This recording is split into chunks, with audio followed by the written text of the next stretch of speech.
Corrections and Institutions Committee.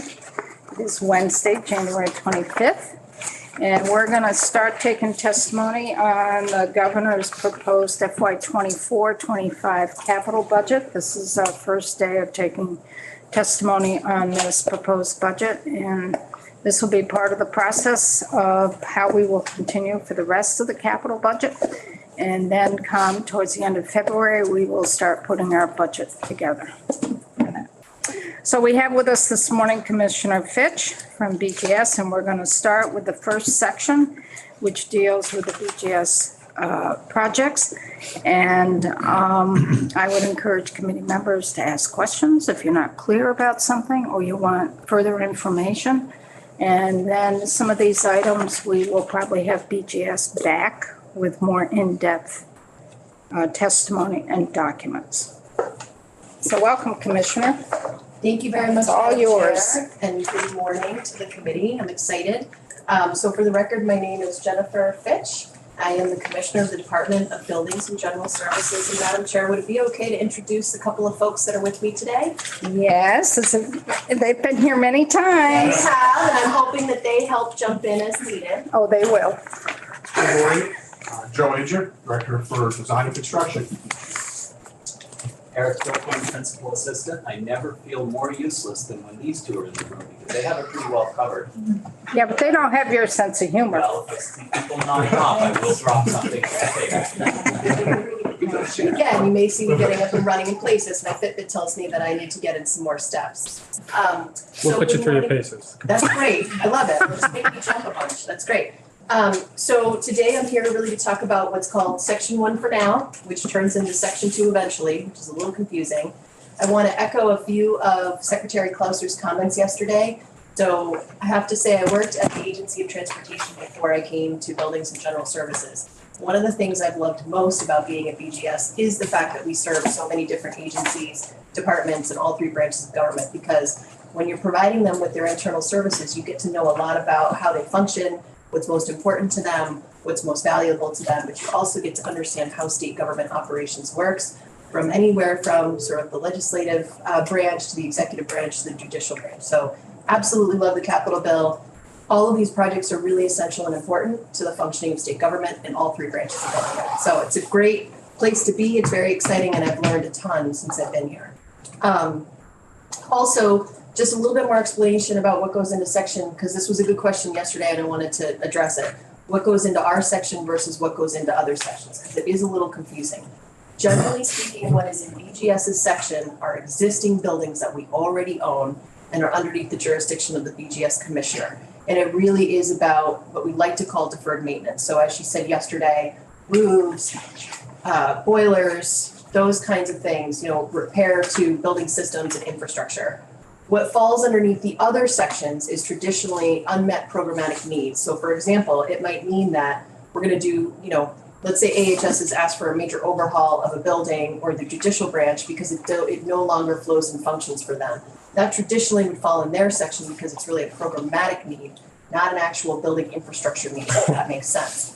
But what's even more, I think, confusing sometimes is that even though it falls in somebody else's section because it's a programmatic need, BGS is the one that will provide the project management services, and at the end of the day, once the building is built, it becomes underneath the jurisdiction of the BGS commissioner. So these buildings end up becoming part of our portfolio of building structures. How many buildings are under the jurisdiction ownership of BGS? That is a great question. The number bounces around all the time. So on average, it's 240. I believe last night when I was voting up for today, we have 232 listed, is my memory. Could be wrong on that.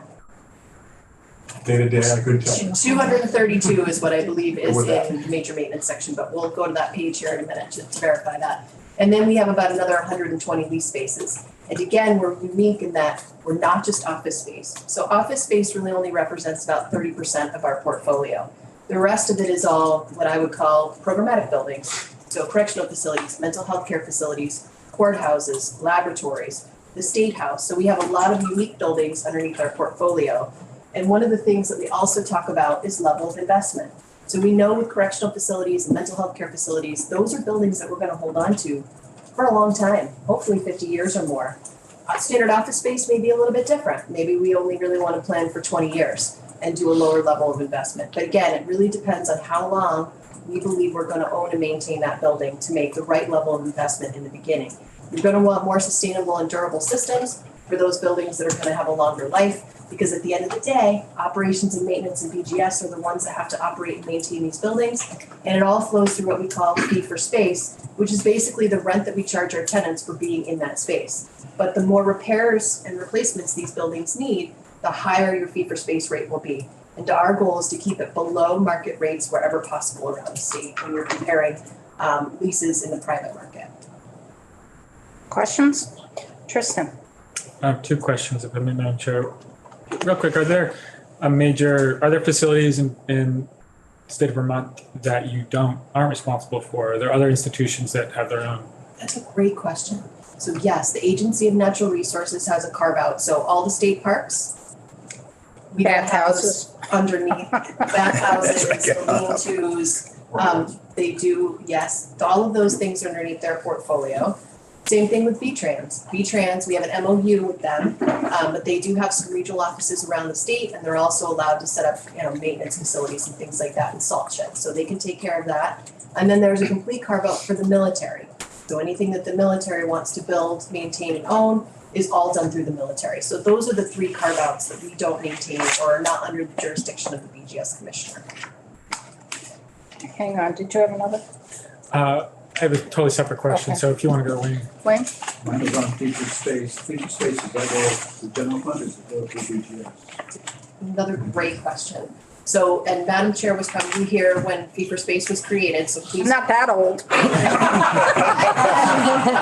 My memory was fee for space was created in the early 2000s. I was here. But the idea behind fee for space was originally we were only billing tenants within a single building for their fee for space. But what happened is that all of a sudden 109 needs a new elevator.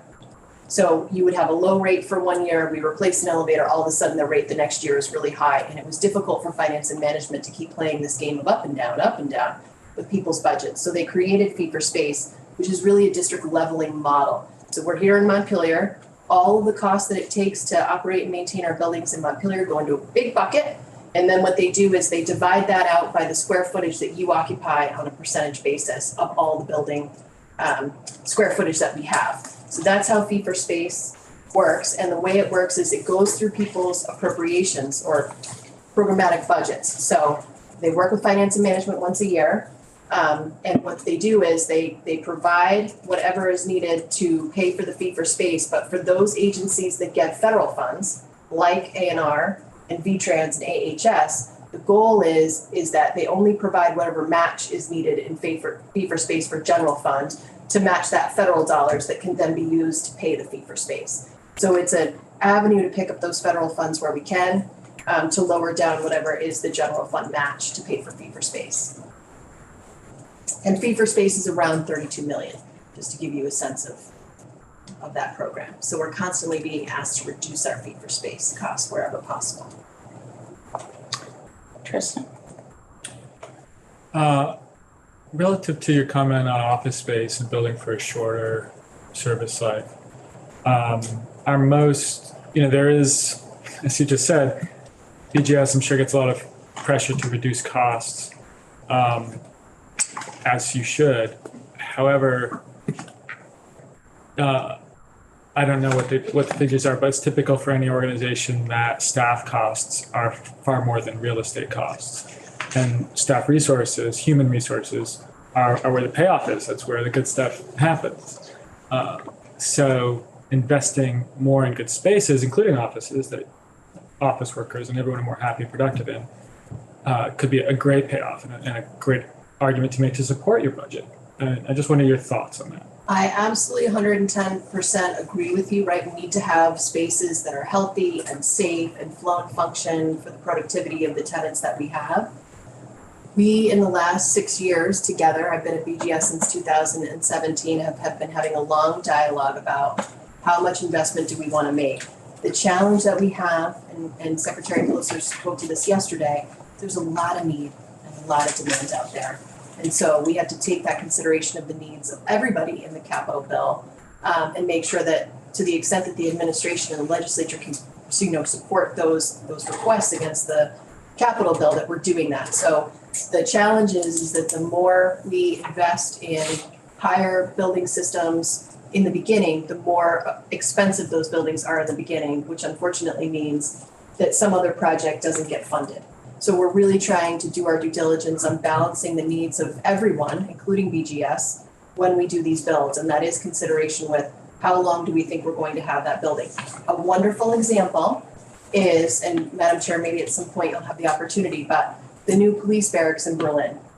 That was a situation where there was a dire need. There was already another build going on in Williston. There wasn't enough money in the capital bill to start a brand new rebuild of a police barracks, but Middlesex was not functioning for them anymore.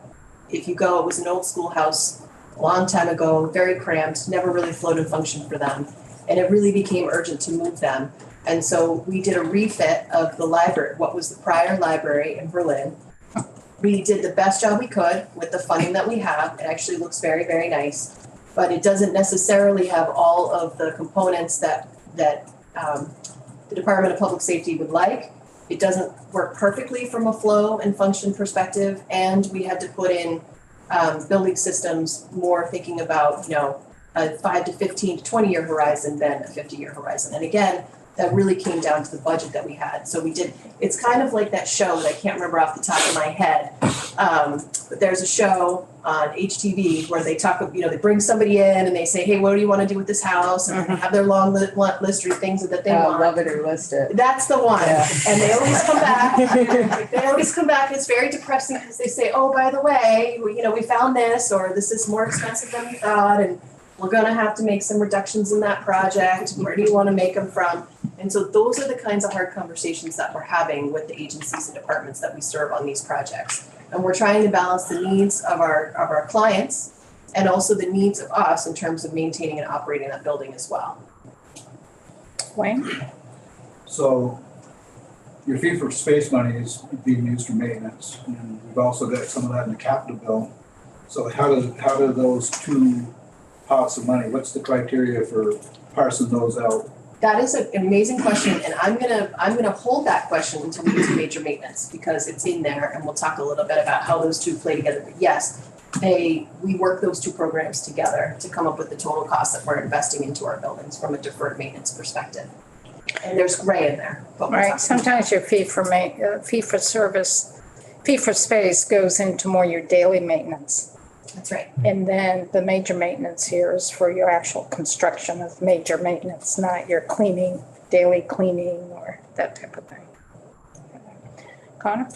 Yeah, just on that, I saw the other day that the Department of Labor has their own custodians who are That's labor different. employees. That's For different. that. Okay, yeah, I was just wondering how Under you. the feds. So that's right, and I apologize, there is one more, it's not a carve out in statute, it's just sort of how things happened over time.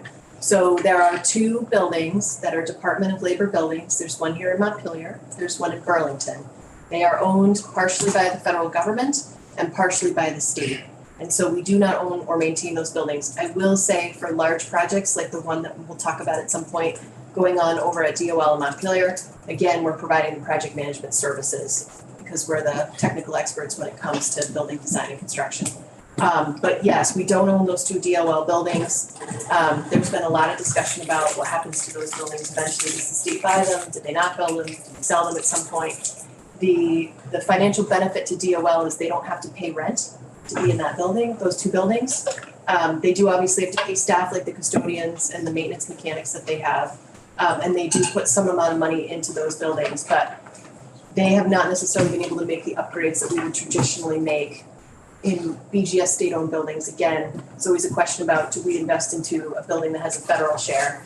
Because technically, if we were able to sell those buildings and we did upgrades on those buildings, they still get their share, which means they make a profit off of what's going in through the capital bill to invest in these buildings. And so it's always been this quandary about, do we invest, do we not invest? How do we want to treat those buildings? What's the share? What's the split? So here, they're kind of backwards. Here, it's about 70% feds and 30% state. In Burlington, it's 60% state and 40% feds, around that number. And I can come back to the committee and give you exact numbers on that. So what about your employment offices that are under DOL in the communities? Aren't they federally paid for?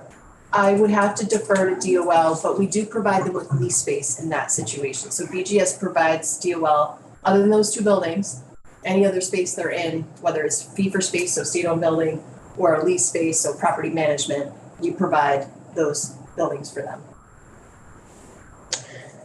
So one thing we are pretty cognizant of in this committee, I mean, I kind of reinforce this.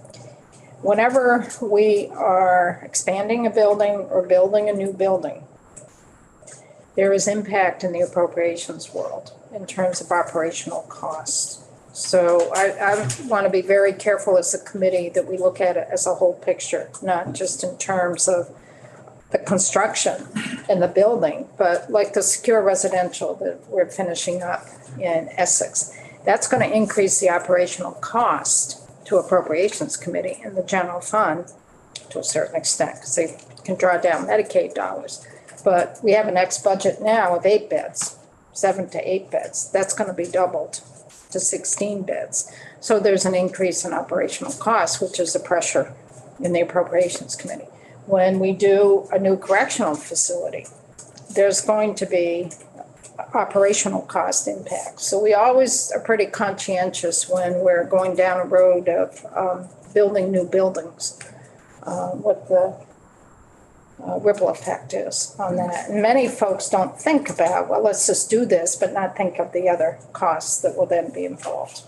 So I just want to put that on the table. As well, Madam Chair, the first couple of years that we were Commissioner Cole and I was the Deputy Commissioner at the time, to line up the fee for space additional costs with the new build gets a little confusing sometimes, and sometimes you forget it. We learned the hard way a couple of times with Brad Furland, where if we bring on a new building and we don't have sufficient staff, we have to request additional positions. Mental health care is a good example of that because they require greater custodial care than standard office space. So VCPH has more custodians on average, and I suspect the same thing will be true in Essex as well. So all the custodial folks that you see here in the State House, they're BGS folks. Chip, Who owns the buildings that our designated agencies are in?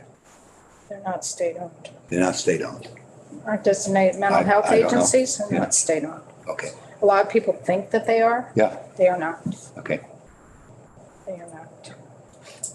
So how are you balancing the shift in the workplace where right now, I think we're going through a whole transition because of COVID. It really opened up the avenue of remote work. And a lot of our office space is built on people coming into the office and working. And how is that starting to play out within BGS's office space buildings and maybe other buildings as well? Yeah, so as Madam Chair indicated, most of us came to work 5 days a week before the pandemic. There was some amount of remote work, but I would say it was fairly limited. And it wasn't consistent across state government. And then overnight, we all had to experience it, right? We all got sent home overnight and we had to force ourselves to learn how to work remotely with each other, which I will tell you for someone that's not savvy in IT, it took me a few days to figure out how to work with Teams. But Teams is the platform we use, you use Zoom. So it took us a little while to get used to the new way of working remotely, but I would say overall the state did a fantastic job working remotely and responding to the pandemic. It's also important to note that some positions require, the frontline staff, and they require people to come to work every day. So that's for BGS, that's our print shop, that's fleet, that is operations and maintenance. And so we have a lot of employees that still have to come to work 5 days a week. I know DNB does as well, ANR and AOT. So there are groups that no matter what, they've got to come to work to do their job. For those that can work remotely, I would say each agency and department has adopted them slightly differently. So for BGS, I require a minimum of 3 days for my central office staff to be in the office. I know that there are some groups in state government where their staff is full remote. So we're in this phase where we're trying to determine what is the right cadence of people coming into the office. Oftentimes, the way we describe it at BGS is home or working remotely is your me time. That's your time to get your work done, heads down. You can really focus because you're not in the office space where you have a lot of people coming by your desk. But just as critical as heads down time and me time is also what we call we time. And we time is when you're in the office. And we time is really for collaboration and communication. It's about your culture. It's about onboarding your staff and training them. So from my perspective, I think it's important to have a mix of both. I think there's other agencies and departments that would say, hey, my staff, based on what they do, they can be full remote. So we say the more collaborative your job is, the more that we time becomes important. The more independent your job is, the more that me time at home becomes important. So it really comes down to how collaborative is your job. And that varies across agencies and departments. For BGS, having everybody on the floor together, I hear them all the time passing each other in the hallway. Joe's talking to John Hebert, who's our operations and maintenance director, or he may be talking to Eric Pembroke, who is our planning and property management director, and they're talking about the ebb and flow of projects or maybe a challenging that they're having inside of a facility. We're now co-located with the Office of Purchasing and Contracting, which has been phenomenal, because now Joe and others can pass by what we call OPC and have a conversation about, hey, where's that contract in the queue? When are we going to be able to get that executed? Or, hey, we've got that RFP waiting and we'd really like to have a consultation on some of the language.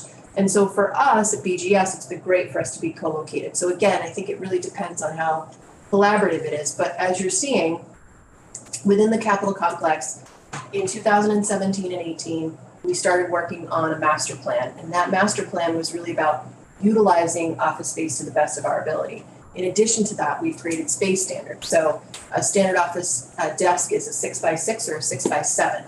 And the goal is that we want to make sure, A, you have a consistent look and feel in your office spaces. 2, we're optimizing that space as much as possible. And the third piece that I will add is that here in the Montpelier complex, it's been more about getting out of antiquated buildings. So we have some buildings on Baldwin Street. They were built as homes. They were never really intended to be office space. We bought them. We did the best we could on fitting them up and the best we could on optimizing the space. But they don't really flow and function very well. We can't really maximize how many desks we can get in there. And the buildings have a lot of needs because they're older. And we're also trying to get out of expensive lease space in Montpelier as well. That really had nothing to do with telework. But to answer your question directly, we are starting to work with agencies and departments. And when we're refitting space, we are working with them and we're figuring out what their telework profile is. And so if they have a high telework profile, what that means is that now you're going to be sharing a desk with somebody. You won't necessarily have your own independent desk. And then that allows us to start tightening their footprint. It is a change in culture. Lots of people like to have their pictures of their children and all of these lovely things on their desk, kind of have that ownership. But what we say generally in practice is that if you're in the office 3 days or more, get your own dedicated desk. If you're in the office 2 days or less, then you're going to be sharing a desk with somebody else. So we are starting to do that. The only other caveat I give people is we have a small staff, and refitting spaces and doing a major overhaul of state-owned space and lease space with telework is not something we can do overnight. It's going to take time because it's very time consuming to do these profiles and work with our clients to get all of this work done. So we are doing it slowly and strategically with the resources that we have. The only other caveat I'll give is that, and something I think is really important, we don't want to go too far to the pendulum, right? Because time goes like this. We adopt one thing, 20 years later, we may be over here on this pendulum. So what we don't want to do and what we want to be cautious about is we don't want to oversell buildings. Because if we get too small and all of a sudden we decide we need more space, it's going to cost the state a lot of money to add more buildings to the portfolio. So that's why it's really important to be very strategic as we move forward. So we have a couple questions, Gina and then Troy. I'm just wondering, are all the agencies measuring their productivity on the same platform? Or is it just like an aggregate amount of information that comes down? That is excellent. So, and you can always have Commissioner Fastigi in to talk about telework plans, but as we came out of the pandemic, each agency and department was required to put together a telework plan. We have one, happy to share it with you. But as part of that telework plan, we had to put in performance measures. Now, some groups are easier to measure performance than others. My print shop, I said this the other day, they know how many envelopes they've processed that day, how many pieces of paper they've copied that day, how many things they've collated that day, because they just collect that data. For people like Joe and myself and Eric, much more difficult to measure productivity in terms of what we did that day. We do a lot of things, but in order to try to measure our performance, it gets more challenging. So again, I think it depends on the kind of work you do. Tax, they have a great infrastructure. And they're able to measure their productivity on a day-to-day basis, but that's because they went through an IT modernization project several years ago, where it's measuring, it's monitoring the amount of work they're doing on a daily basis. But not all agencies and departments have that. We don't have that at BGS. Yeah. Wayne? I've had some experience with it myself. And uncomfortable because you have some people that work well remotely and some don't. And you start losing control of your employees when some of them are out there. And I've been very uncomfortable with it because when I worked in Pennsylvania, we had remote offices, we had people working remotely, but also had staff inside. All of a sudden you find out what you thought was being done isn't being done. And it's down the road ways, and so you don't really cover that time. So I'm nervous about it. It's just a thought. And it's different with what you're doing. But I've noticed, like Fish and Wildlife here, during COVID, I call for something. Nobody answers the phone. That's going on. That's not good service to the public, and if you don't have good service to the public, sooner or later, the public's not going to support you. And then we get the blame. It sounds like you need some sort of qualification program to be able to work remotely. You gotta hit certain benchmarks. But that's beyond our purview as a committee. And I want to just throw that out, yeah. just to have it on the table, not that we have anything to do with it, not that I even can conceive of a fix. I will say there's training that DHR, the Department of Human Resources, rolled out as we transitioned into this telework on a more permanent basis. That was all about how do you supervise in a remote environment, and they have lots of other tools and training for employees to take to help them be successful in that remote environment. Eric Filcorn, BGS, I was just going to interject on that statement. Prior to COVID even, there was a massive migration from landlines to cell phones for state employees. And I think there's still, I believe that's ADS's purview, but having, I think we have 2 landlines on the 5th floor at BGS now. Judy's desk, Commissioner's office, and I think Office of Purchasing and Contracting still has a landline or 2. But otherwise, across state government, landlines have gone away. And you still need an anchor and you need integration with that system. So for instance, if Judy is not in the office, the landline rings, it goes to her cell phone.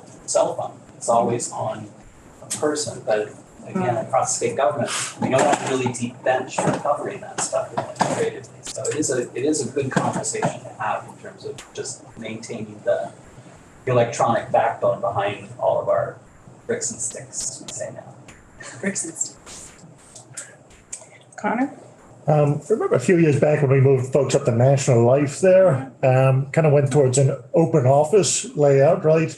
And some people really liked it, some people really didn't. But I just wondered, is that like sort of the uniform statewide like model that you hope for, or is that sort of depends on the department and their preferences? So another excellent question, and Joe Asia has seen it because he's been at BGS for 40 years. What I would say, this is another great pendulum swing, right? There's the pendulum will swing and everybody wants private offices, and then the pendulum swings and we're moving and adopting open office. I read an article recently that basically says the answer's in the middle.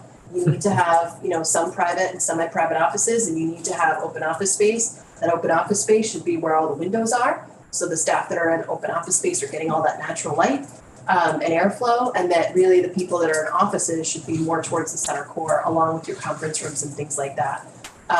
And so our current space standards does both. It provides for open office, it provides semi-private and private offices, and it's based on the type of work you do and the amount of confidentiality throughout the day.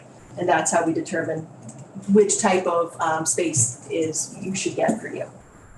So the national, go ahead, Eric. I was just, Eric, humor, it's part of the formula. I worked at the Agency of Transportation when this happened, and I was put on the space team with Lenny LeBlanc. And I was part of the group communicating with staff about the benefits of open office. And the guy from BGS who came up to do the job was Joe, and that's how I met Joe. And the rest is history. Yeah, and, there were some unhappy people. And a lot of the unhappy people that I encountered in that process were people people who were unhappy already.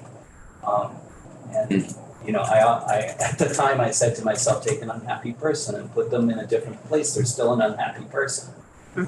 It's just the reason of the week. And that's not to say that actually engaging in an open office environment, we haven't learned a lot over the years as to what works and what doesn't, but it's a journey. When we lost the Waterbury complex, that's when we really started discussing what type of office space do we build going forward. When we moved A&R down from the Waterbury complex to National Life, that's when we designed that space with an open concept, but also conference rooms and places for privacy. And that was our first real jab at doing this. When we redeveloped the Waterbury complex, we did a combination of open common space and individual offices, because you do have departments there that do need privacy. But it might be worth to take a trip someday just to go up to National Life and see how that's laid out, and go over to the Waterbury complex and see how that's laid out. But when we did the Waterbury complex, we also were planning on about 200 employees working remotely. So we didn't put in as much office space in the rebuild of the complex. So all of this, a lot of this, what Connor brought up, happened after Irene. It forced us to do things a little bit different. We were constrained financially. I mean, yes, we had FEMA and we had the insurance, but with FEMA, it was all reimbursement. So the state had to put the money up front first. So we really were looking at delivery of services quite different then. So that's just some historical background, for whatever it's worth. Tristan. If I worked for you, I might be a fly in your ointment, because I love collaboration. But if I need to do something, even something for 5 minutes, write an email, really benefit from a quiet environment, regardless of confidentiality of the kind of work I'm doing. My ideal office environment is kind of like, there's a famous example at Harvard University where there's wonderful open corridors that get a lot of different people mixing, and the offices have very high quality doors. They're closed and they're really quiet. That's what I would want if I worked for you. And You're not going to make it as a legislator. No closed doors. No closed doors. That's all to say. As a taxpayer, I want an effective employee. I'm going to consider that in my calculations. As a legislator, I am too. Do you consider that? Do. And one of the things that we offer is focus rooms. So the idea is, if you're in open office, we have a certain percentage of focus rooms based on the number of employees in that space. And the idea is that if you need quiet time, and those focus rooms are right next to you, so they're in the same space that you're in as well. So you just get up from your desk, it's literally a quick walk and you're right there. You'll see that if you go to National Life, and you'll see that if you go to the Waterbury State Office Complex. We recently fit up our floor on the 5th floor, 133, and we densified. We're in a much tighter space overall than we used to be. And so project managers traditionally had their own offices, and they had the experience of, welcome to BTS. These are our space standards. Now we're going to impose them on ourselves. And project management, there are a lot of meetings. It's very collaborative, lots of discussion, right? And so we made sure that we had ample focus rooms for the project managers. So again, if they need to hop out and have a quiet space, that they have the space to do so. Joe?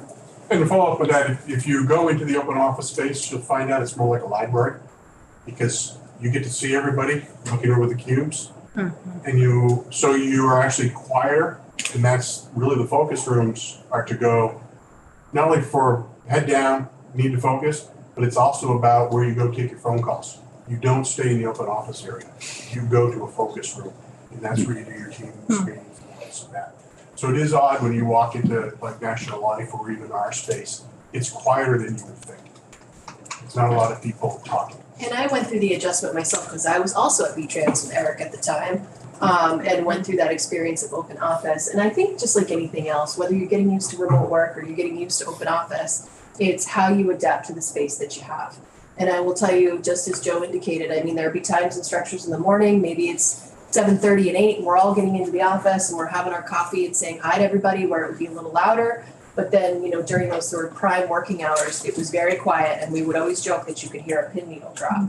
And then some people who just, get distracted easily might put on, noise canceling headphones, just so those other distractions that are going on around them don't actually distract them from doing their work. So there's lots of different tips and tricks in terms of working in open office. I would say there's different tips and tricks in working with telework and working with remote as well. How do you deal with the distractions? There are distractions at home. You got pets that want to be fed or go for walks. You got your laundry. You want to wash dishes. Kids, all of those things. Spouses. Distracting. So no matter where you're working, I guess my point is that it's about adapting how you work in those spaces.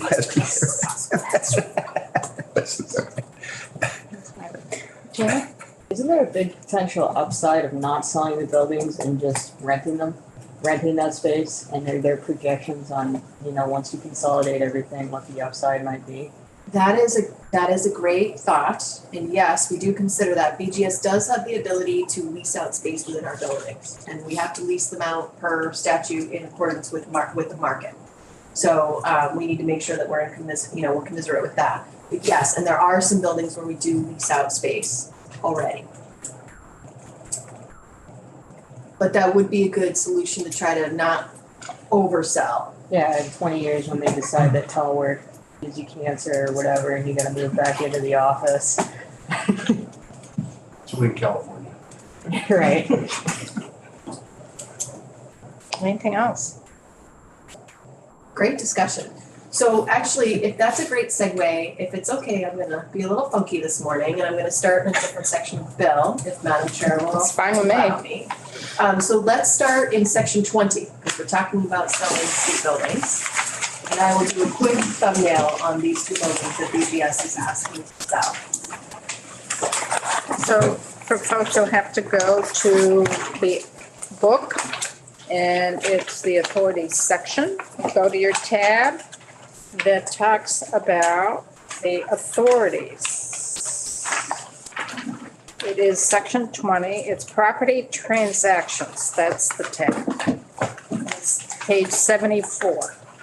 Madam Chair. So BGS is requesting to sell two buildings, and I'll give you a quick thumbnail on both. So 110 State Street, and here's the other thing too, when I first started this job and people would say 110 State Street or 133 State Street or Asa Bloomer, I had no idea what people were talking about.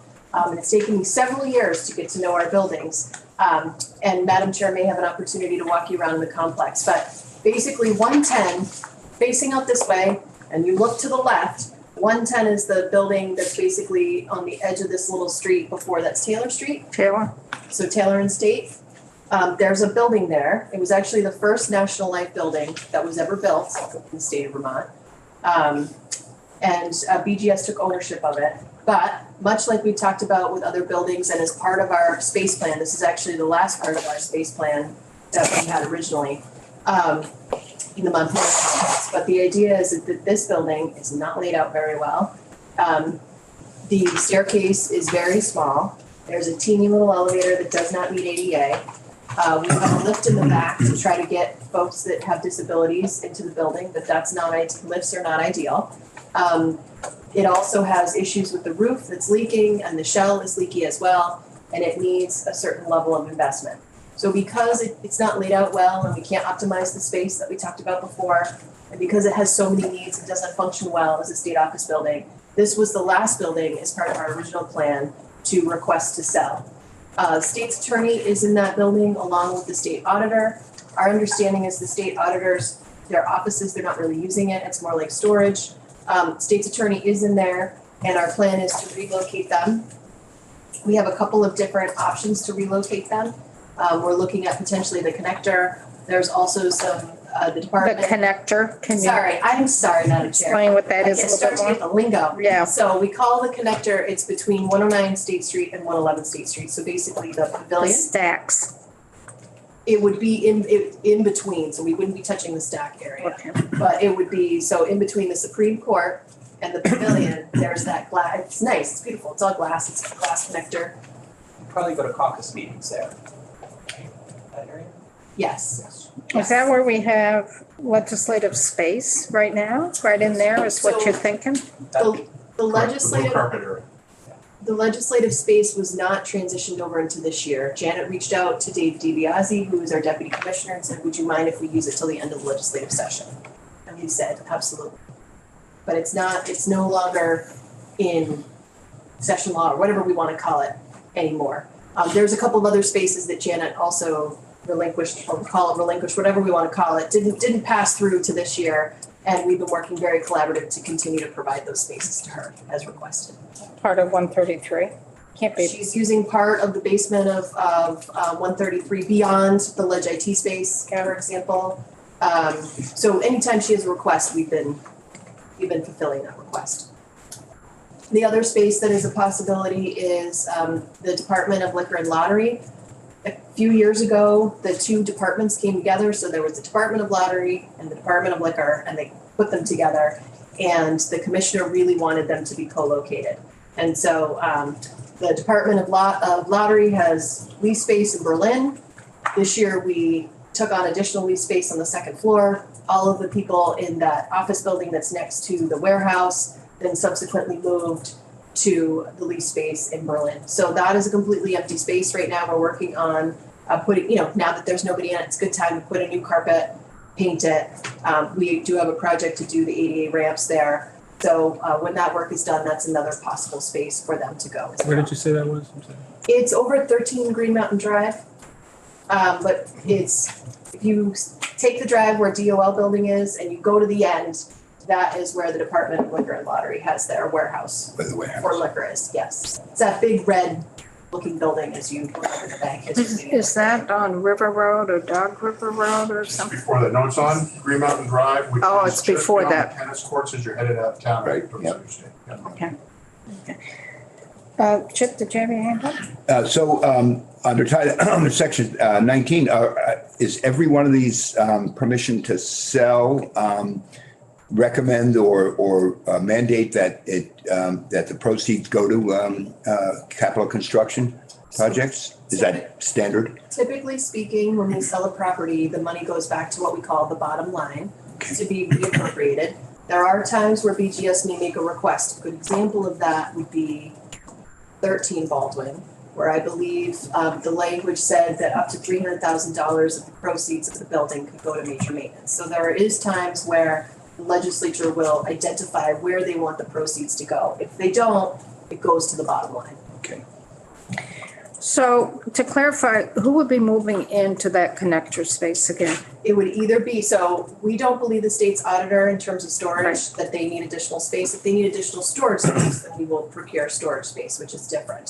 So it's just the state's attorney. State's attorney, okay. And And then, the like I sheriff's. said, either the connector or we have that vacant office building next to the liquor warehouse.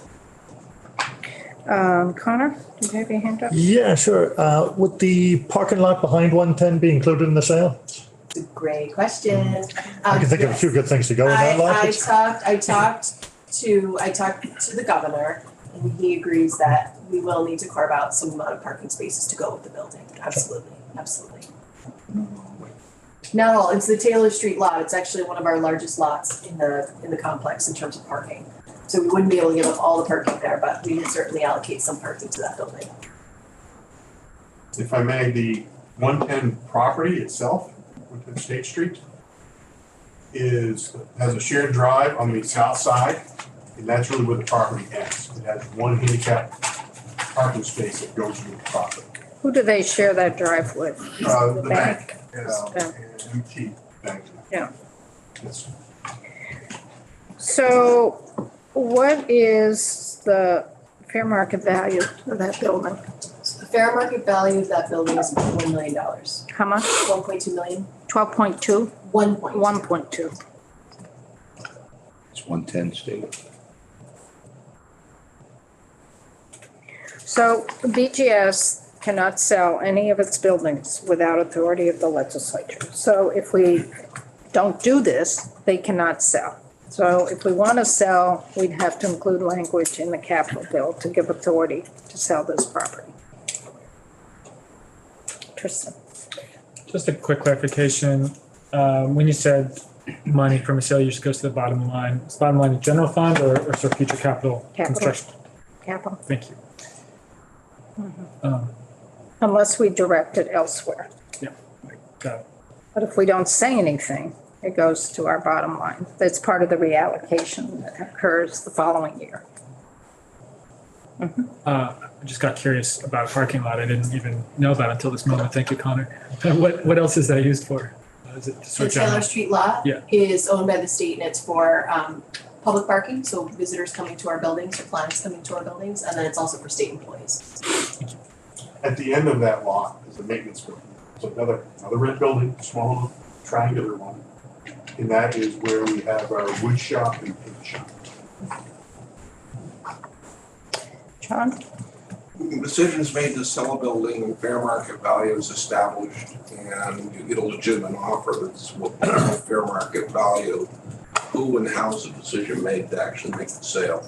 So that decision is up to the BGS commissioner. So what we do is we will put the property out on the market, and there are a whole host of things that we need to do. One of the things we want to also do is modernize the language to allow us to sell this today, traditionally how you would sell buildings. But we are required to post it in public areas in the town, put it in the newspaper, but we traditionally will also hire a real estate company as well to, do a more traditional sale of a building and really get it out there on the market. And then usually what will happen is we'll have it out for a certain time period. So we may have it on the market, let's say for 6 weeks. Usually we'll have an open house or two. We're doing this right now with 1416 that the legislature allowed us to sell. And then what happens is that there's a day and a date and a time where we receive all bids. The bids come in and then they are reviewed by both planning and property management and the BGS commissioner. We can refuse any and all offers, or we can accept an offer. And again, that's up to the BGS commissioner. Redstone, I believe, though it was not me at the time, but I believe that one went out to sale a couple of times. Because my memory is that the first time it went out to sale, we didn't get any bids that were close to what we believe the value of the property was. And so we had to go back out to the market again. And so that happens sometimes. So it's done by bid. It's done by bid.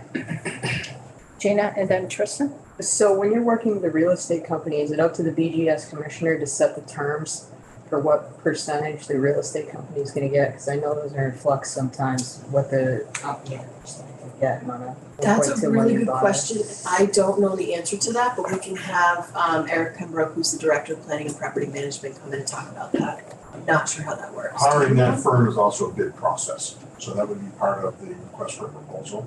Any of that information in there. I don't know the specifics, but it is a process. Okay.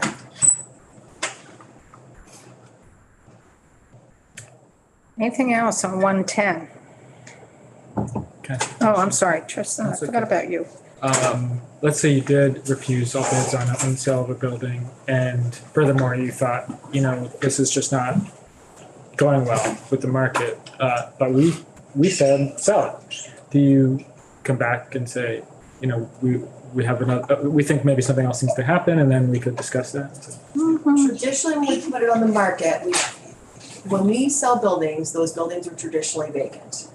And so that means we've already taken the time to basically reassign agencies and departments to other spaces. We've already refit those spaces and we've already moved staff and those buildings are vacant. We've worked with fire safety and depending on the age of the building, historic preservation, we've gone through all the hoops to make sure that it meets all code. And so we've done a lot of work to get to that point to sell it. And so our goal would be to continue to try to sell it. And the only difference is that, again, like Redstone, I think we held on to it for another 6 months, let's say, before we went back out to bid and received or back out requesting bids and received a bid that we felt was commensurate with the value of the property. But to just pile on for a second, it is permission to sell and not necessarily compulsion to sell. So if the world changed while you guys were home for the summer and there was a compelling reason for us to change our plans, it would be rare, but it would be possible. Am I right? I'm pretty sure, just we gotta let people know. We have permission to sell Williston, I think, and we haven't Yes. done it yet because the time isn't right. Yes. Where the current staircase is. Mhm. Exactly. Yeah, we gave It's a that, major impediment to selling it because there are people. yeah, we gave that permission last session. to do that, because there might have been some options out there that we weren't aware of. So we did that earlier than what we would normally do. Tristan? So just to clarify, I think you mentioned checking with the fire marshal that building's up to code when you're going to sell it. Are you, in the case of 110 State Street, do you have to do things to bring it up to code to do that, or is? I can't speak to 110 because we haven't had our inspection yet, right? This is very early on, so we wouldn't even engage in that until we have approval to sell, and until we've had an opportunity to move the tenants in that building. Then that's when we would engage the fire safety division, who would come in and look at the building and say, this doesn't meet code. A good example of that I can speak to is 13 Baldwin, and Joe can speak to more specifics, but there were certain components and elements of that building that did not meet code, and we had to make some upgrades before we could sell it. Joe, can you speak more to that? Yes, so, and similar with 16 Baldwin also. At 13 Baldwin, because it was an old home at the time, then a business, they're gonna remain a business, there are certain entities in there, stairways, narrow stairways, the likes of that, that they wanted from a fire safety code reason to put doors in or close the open stairway, stuff like that. Instead of that though, working with fire safety to meet a historic building, we had to install 7 or 8 smoke detectors, all tied together so that anybody that was in the building, because of these stairways, that would work. Handrails on the porch, on one of the side, because of the code height for the drop, we had to add a handrail. Adding certain other things inside, I forget exactly what in 13 Baldwin we needed, but in 1416, we were looking at adding a door. It was an open stairway, and in this case, we could put a door in. So we put that door in. So there wasn't a long list of stuff, because it basically already meets code for its occupancy. So where did the money come from for that? Because we didn't have a line item for that. Is that in the reuse contingency line, or is that major That maintenance? came from the sale of the building. Came from the So, sale of the yes, so building. once the building Okay. is sold, that money comes back in, so it's. That Gina? was the same question. Almost like a closing cost. Okay. Anything else on 110?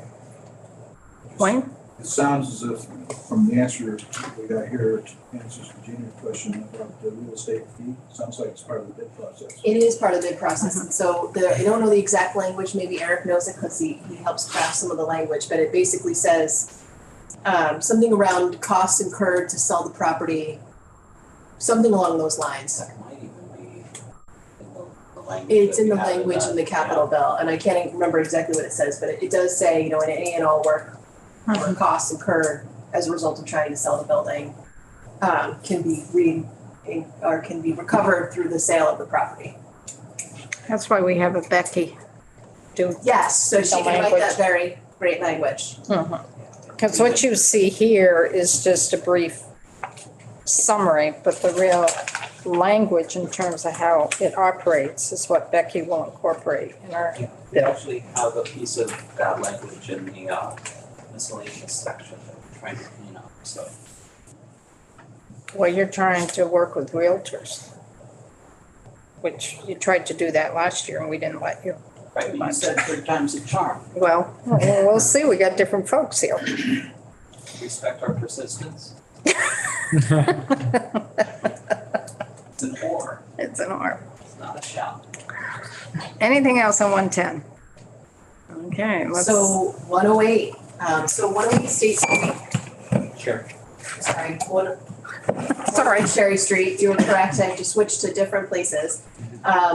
Is a building of about 460 employees or so. And again, prior to the pandemic, that building was fully utilized, and so was the garage. We have about 380 parking spaces in that garage.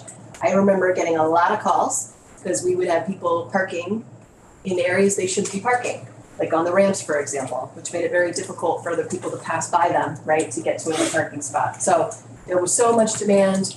We worked on how are we going to regulate parking in that garage, how many hang tags were we going to give out, and so I can tell you that building was extremely utilized before the pandemic. But then, like everybody else, they went home. So the Vermont Department of Health, or the Health Department, is the primary occupant of that building. There's also some AHS, Agency of Human Services, client services in there as well. And so And so what happened is everybody went home and through the pandemic was able to work really well remotely. AHS has adopted telework as part of their culture. And now the building is very underutilized. So on any given day, you may have up to about 150 people. And total. And we've been doing parking counts and we're around 85 cars a day. Again, that's an average, so it can vary up or down a little bit, but that's the average. So completely underutilized. AHS has adopted this new model that they plan to support in the future. And so the other piece that's all important to this is that they've been wanting to bring the health department down to the Waterbury State Office Complex for a very long time to do that co-location and that collaboration and that communication and work on that culture piece because they are all one agency. And there's a lot of crossover in the work that they do with the other departments within the agency. So there's been a long desire, I know this because when I first started, we were having this conversation in 2017 to bring them down. So really, as I said to a reporter in 7 days yesterday, the stars are just aligned. It makes a lot of sense. It's an underutilized building. There's a desire to co-locate staff at the Waterbury State Office Complex. The Waterbury State Office Complex is also underutilized because just like the health department, all the other agencies and departments are also working with remote and telework as well. And so the idea is, again, we want to optimize office space. We want to improve that collaboration wherever we can. So we are requesting to sell 108 Cherry Street. And we will leave a footprint of about 80 to 90 client service employees up in the Burlington area. We'll be working to find lease space within the greater Burlington area. Again, easy access is the key there, right? So whether it's transit or walkable, we want to make sure that it's easily accessible for their clients. And then the remaining employees would be moving down into the Waterbury State Office Complex for the Waterbury area. So that is the goal. I'm sure AHS will be happy to come in and talk more about the telework component and about that greater collaboration that they're looking for and desire to bring the health department down to Waterbury. But those are the reasons why we are requesting to sell 108 Cherry Street. So a little bit of history with the Waterbury Complex post-Irene. When we went to rebuild the Waterbury Complex, we initially had the Department of Health there. And the governor was concerned about the price tag of building the new complex.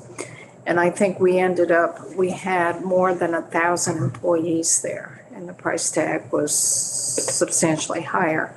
So we went back to the drawing board and decided not to do the Department of Health there. So we ended up with about 800 employees at the Waterbury complex.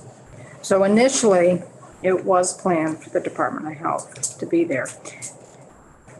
Since the complex was built, we have currently moved DEVA down, didn't we? Because they were still up. Were they still up at 108, or were they in a different spot? I think they were. I know that we have leased. Oh, they were up in the IBM building on Hurricane Lane. Yeah, I think that's true. And then we moved them down. DEVA is what's the acronym?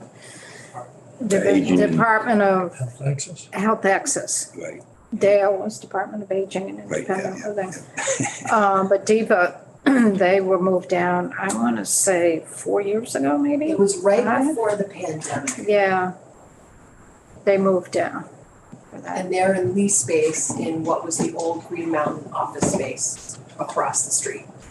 From the complex. That's right. Questions?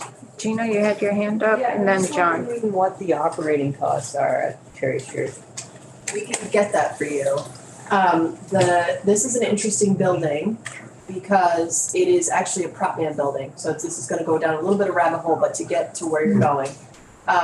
So what that means is rather than that districting model that we were talking about, you take in all the costs for all these different buildings in the complex and then you divide it out by square footage.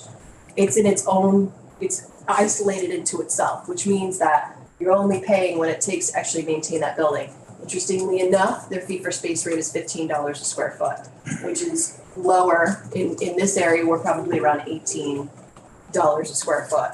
And $15 a square foot is well below rental rates in the market in Burlington. So, but I can get you more specifics on exactly what it's costing to operate that building. I'm just curious, this is a kind of pointed or narrowly focused question, but what percentage of it, if you can get this number, is maintenance to those cars that are getting damaged and having to get repainted and things like that? I will get that for you. We do To have that employees. information. That was one of the things that we looked at, obviously, again, taking all these things into consideration for proposed sale of the building. John and then Michelle? You got the market value for 108, So we did have the several numbers. building yesterday. appraised. Yes, there are many numbers floating out there. So 14.5 million was what we had it appraised at, and that appraisal occurred over the summer. That does include repairs to the garage. That meaning, it does assume that repairs to the garage have been made. It assumes that the repairs have That's been right. made. Again, please. 14.5 million.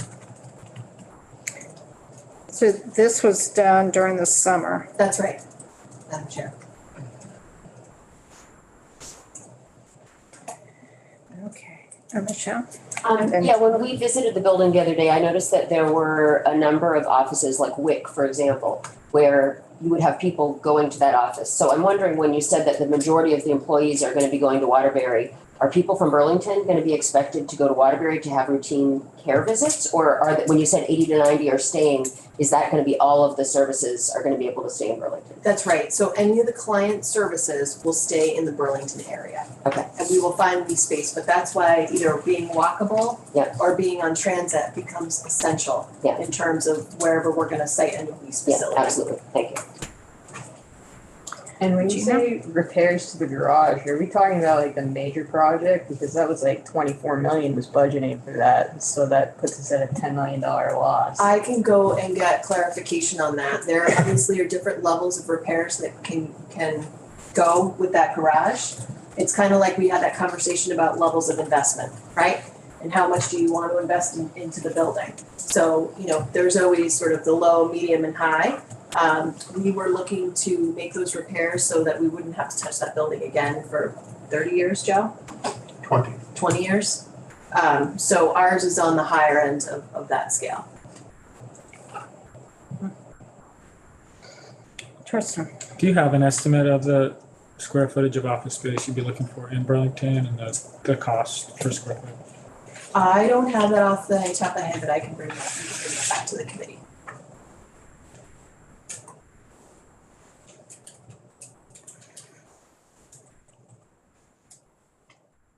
Anything else on this one? This one's gonna take some thought.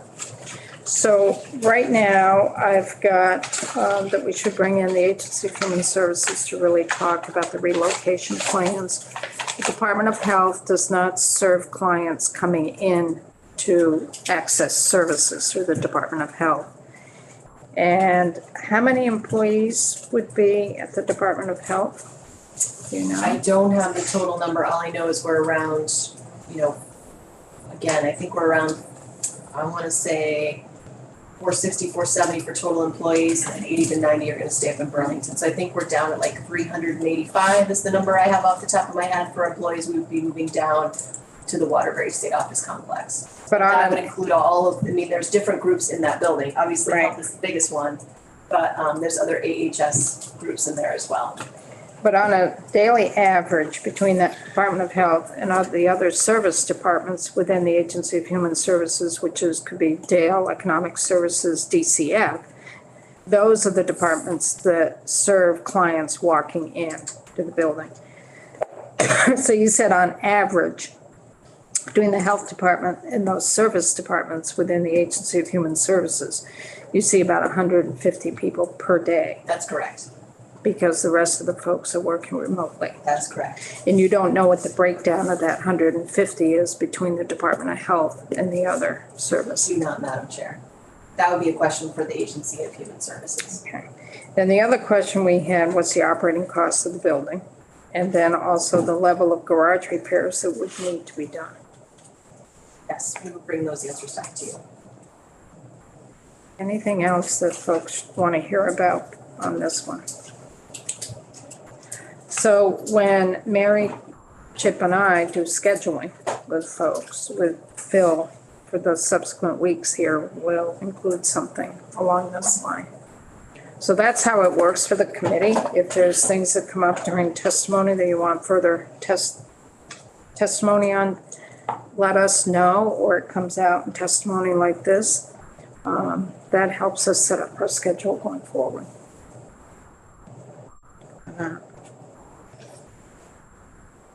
Anything else on this one? Okay. Phil, are you So- ready to do some dancing? Do you want to take a quick 10-minute break for folks before we really get into, you're ready to go into We're the, we're gonna do what we traditionally do and go into what section 1, but really section 2. right. Let's take a 10-minute break, get out